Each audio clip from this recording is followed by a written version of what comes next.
Rebellions are built on hope. Understanding how something works allows you to properly work with it. In this case, let's understand how change works on a fundamental level. There is only one moment where change can occur, and that moment is now. Now is the only time an action like change can take place. Actions can never take place in the past or in the future. Now is the only time we can truly operate in. Now, you don't decide to lose 30 pounds and immediately lose the weight, but you decide to at this moment. And when you decide to do something now, and again in the next now, and the next now, you are constantly moving towards your goal. The process eventually becomes unconscious. This fact of life is sometimes called the law of attraction. Once you've set your mind to something, you unconsciously attract opportunities that work to fulfill it. If I have my mind set on Thanksgiving dinner, I can walk through the grocery store and certain items will stand out. Whatever I knowingly or unknowingly associate with Thanksgiving dinner will stand out from the rest of the items. My mind is set on Thanksgiving dinner, but what stands out is potatoes, squash, turkey, etc. If I'm trying to lose weight, I may make hundreds of small unconscious decisions throughout a day that work to fulfill my goal. I will recognize opportunities that would have gone unnoticed if I had not decided to make change. There are varying levels of this type of focus, and the corresponding results are predictable. The more focused a person is from moment to moment, the more effectively they reach the desired outcome. An athlete might call it getting in the zone. Harry Potter fans might recognize it as a real-life Felix Felicis effect. You can't do anything in the past or future, so operating in the now is the only way to effectively make change. And change is what we need, so let's get this revolution started. First, let's take a look at where we are at. We are going to have to be painfully honest with ourselves.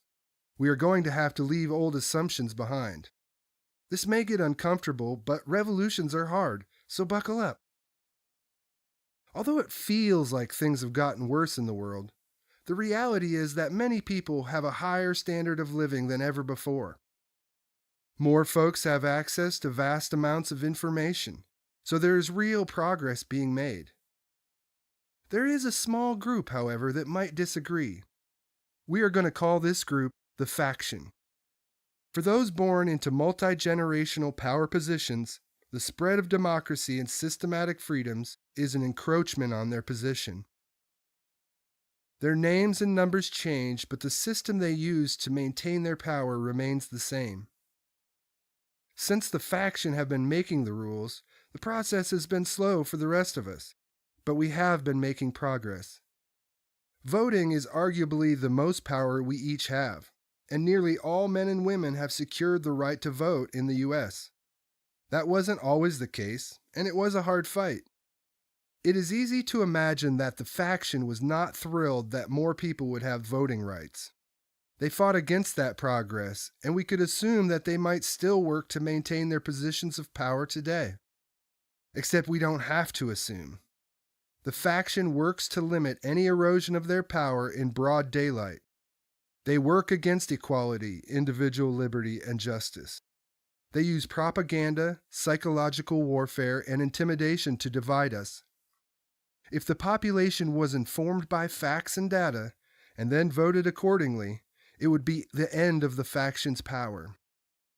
Power and greed has sickened the faction to the point that they lack a sense of fairness and moral values. They have no remorse for the injustice they perpetuate in the name of maintaining their power. Simply put, they are sick. We can't just ask them to get better. We have to help them. Power corrupts by its very nature. Power seeks more power, and the ancient illness takes hold.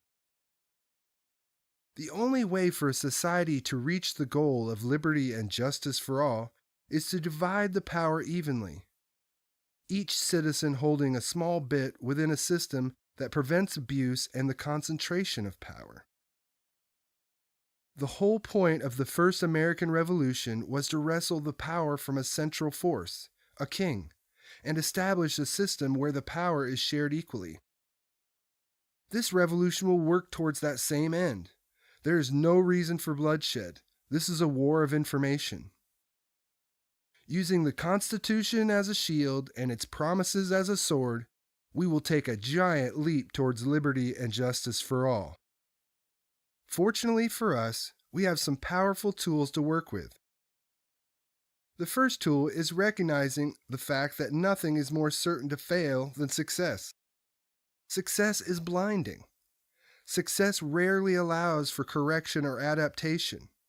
So as the environment changes over time, the successful mechanisms of yesterday no longer work as well.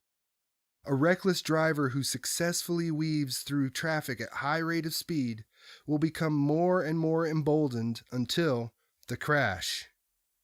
The crash is big and causes a lot of damage because the driver was successful at higher and higher speeds. The faction is not tested by consequences. They are rarely challenged.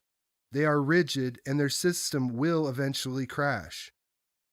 Their system is only artificially held together by teams of lawyers who write their success into legislation that favors their position. They have not had an idea that benefited society for several generations in most cases. The looming crash will be an opportunity for a new faction to seize control, so our war must be with the system that allows the faction to exist, not the faction itself. Understanding how prolonged success can lead to failure will inspire us to build a better system that has evolutionary flexibility. As new information becomes available and the environment changes, the system adjusts accordingly.